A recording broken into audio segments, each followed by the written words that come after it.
Top leaders seemed optimistic early in the day, but that seemed to shift as the day went on. That optimism turning to pessimism. Well, good morning, Paula and Rob. It has been days since the scandal started, and now it just seems like there are new twists every day. Now, last night, both of them got a chance to show off a lighter side, but today it was back to the campaign trail and back to the attacks. The president also blasted top Republicans for criticizing UN Ambassador Susan Rice over the administration's initial reason for the attack on the U.S. consulate in Benghazi. A law enforcement official tells ABC News that in another video, one of the two suspects is seen making a cell phone call. They believe that call triggered one of the explosives. Well, good morning, John and Diana. It looks like the cuts are very likely at this point. Leading up to today, there has been little, if any, negotiation. Leaders head to the White House, though, hoping to work out their differences. It's deadline day in Washington. $85 billion in cuts will kick in before the end of the day. President Obama meets with congressional leaders today, but there appears to be no deal in sight. God, if we can't do better than that, all of us should be fired. There has been little progress, but plenty of finger pointing. The Republicans want the sequester to go forward. They want the sequester to go forward. They've said so. We don't have a revenue problem. We have a spending problem. And it's time to get serious about it. The White House says the pain caused by these deep spending cuts may not be immediate, but cabinet secretaries touched on the potential widespread impact. Tens of thousands of teachers will potentially lose their jobs. I don't think we can maintain the same level of security at all places around the country. Still, some are brushing it off. I would suggest that the majority leader, the president, and his cabinet put down the Beltway Kool-Aid because they are predicting a disaster that will not occur. I don't think personally that my job is going to be one of the ones at risk. Others, like parents using this Head Start program in Virginia, worry services will be drastically cut. Cuts in stuff involving young children shouldn't be made because the programs for young children build adults that they will be in the future. Congress has gone home for the weekend, even as leaders head to the White House to try and avert these cuts. John and Diana, back to you. An important day ahead. Preeti Arla live in Washington. Thank you. A week after the Boston Marathon attack, one suspect is dead, the other is in the hospital. But the search for answers continues. Law enforcement officials tell ABC News 19-year-old suspect Johar Tsarnaev is awake. He's unable to speak because of a neck injury authorities believe may be self-inflicted. Tsarnaev is answering some questions in writing. We're told authorities asked about potential accomplices and any unexploded bombs. I'm not convinced at all that they're planning more attacks. I mean, that's hearsay. I haven't got information about that, but, you know, we have to be vigilant. Since police captured him after a dramatic end to Friday's manhunt, the broader investigation has focused on his older brother. 26-year-old Tamerlan died in a shootout with police. Last year, he traveled overseas to Russia and Chechnya and began linking to jihadist videos online. Some wonder why he fell off the FBI's radar after they questioned him about possible terror ties 2 years ago. Somehow he got off the radar screen and traveled overseas to one of the most dangerous parts of the world.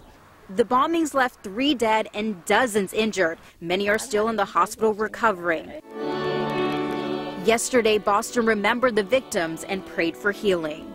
Forgiveness does not mean that we do not realize the heinousness of the crime, but in our own hearts, when we are unable to forgive, we make ourselves a victim of our own hatred. And charges are expected to be filed soon in this case. John and Diana. Preeti, one big focus is that trip overseas to Russia that the older brother took. Have we learned anything else about that trip?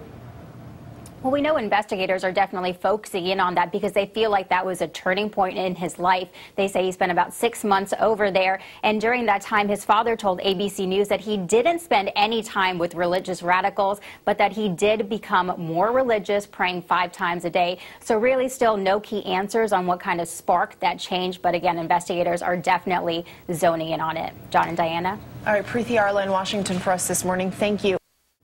The FBI and CIA are expected to brief lawmakers on exactly what they know about the Petraeus scandal today. As the search for answers continues, for the first time since news broke of her affair with General David Petraeus, we see the woman at the center of it all, Paula Broadwell, eating and drinking behind the closed doors of her brother's home in Washington, D.C.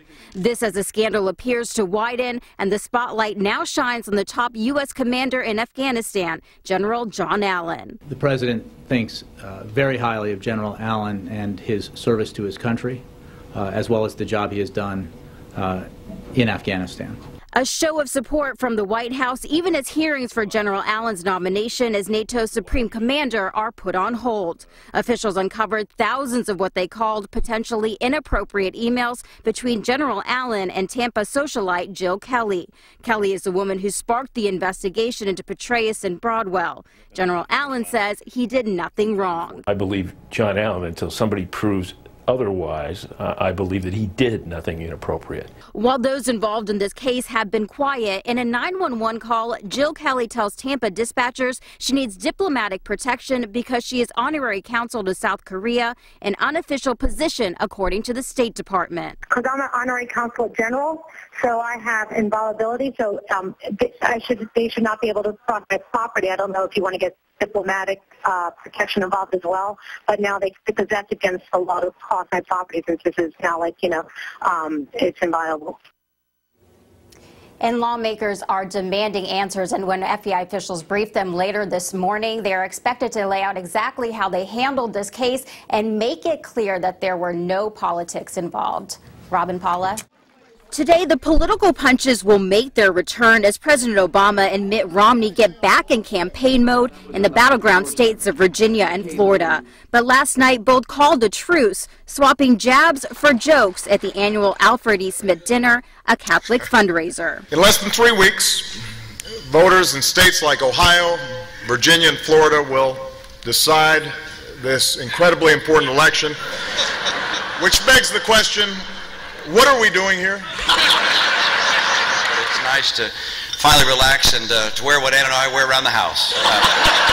While in New York, the president also stopped by The Daily Show with Jon Stewart. There were some lighter moments, but Stewart also grilled the president on the administration's evolving story about the reason for the attack on the U.S. consulate in Libya. We weren't confused about the fact that 4 Americans had been killed. Sure. I wasn't confused about the fact that we needed to ramp up diplomatic security around the world right after it happened. New polls are giving each side some good news with only 18 days left until the election.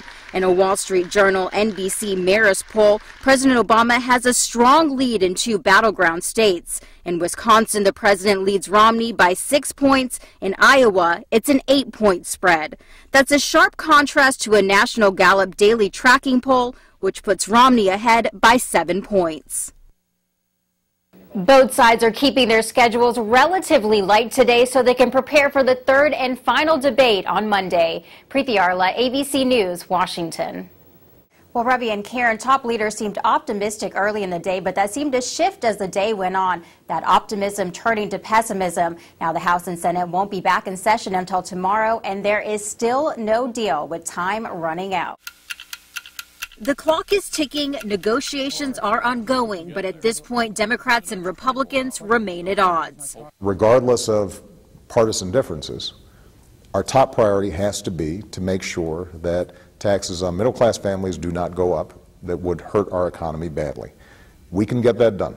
President Obama called for immediate action, but there was no vote in the Senate tonight.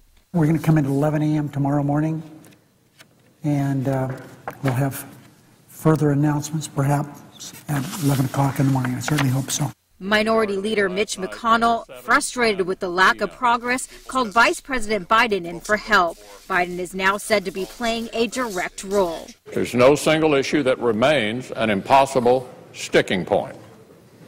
The sticking point appears to be a willingness, an interest, or frankly the courage to close the deal. If Congress doesn't act soon, drastic spending cuts will go into effect and taxes go up for everyone. The tax impact for the average American family, more than $3,400. Senate leaders continue to work on a stopgap bill, but sticking points remain. There's still significant distance between the two sides. but negotiations continue. Reid said negotiations will continue through the night now with just hours to go until that deadline. In Washington, Preeti Arla for ABC 7 News. Karen, back to you.